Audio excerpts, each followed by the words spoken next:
Coach PJ here.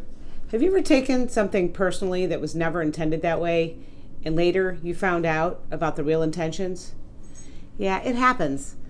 And if you're prone to doing that, if that's something that you do regularly, there's a couple of ways to combat it. Let me tell you 3 different ways in which you can combat that issue. 1, ask questions. Ask about the context. Ask clarifying questions. Not accusatory questions, not defensive questions, but ask questions of the person, of what the context was, what they intended, what did they want to accomplish. But ask to learn, not to defend. That's an important element, because oftentimes we take things out of context. We don't understand that maybe the person was rushed when they were doing something. Maybe they thought you understood something that you didn't understand, or knew something that you didn't know. And the communication was breaking down in that element. So that's one thing you can do. Another thing you can do is to look at it for what it is. Don't read things into it. Don't believe. Don't make up stories. Don't assume things. Leave things as they are, and look at them at face value. When you start to read things into it, or guess what folks are doing, or make up a scenario or a story around it, that's when you can often take things personally. And the third thing that can help you is really not to ruminate on this, not to fixate. Let it rattle around in your brain and think about it and think about it and think about it.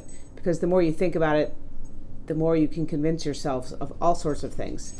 And you really don't need to convince yourself of it, because you really have the reality is, and you need to know the assumptions and the facts and the details, but you don't need to ruminate on it.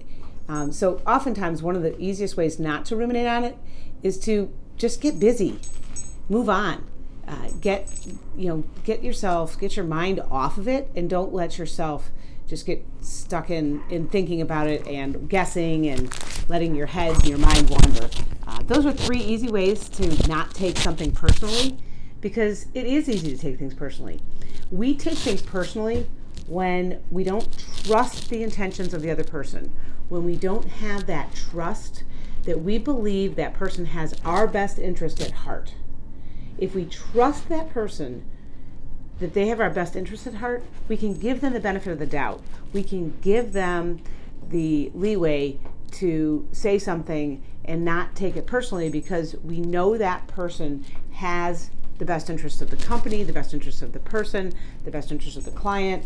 They have it at heart, and therefore they're not going to try to hurt somebody or do something malicious. So we assume innocence. We assume innocence on the behalf of the other person if we have trust. So if you're starting to take things personally, examine the trust you have with that person. Examine how well do you trust that person? And is that something that needs to be repaired so that you don't take things personally? If you like what I had to say today, subscribe, comment below, and if you want to get together for a cup of coffee, if you are interested in learning more about this, we can do that in a lot of ways. Love to get a chance to dig into your business, understand what you want to get accomplished, and see if we can put a plan together to get you there. Your business profit. Until next time.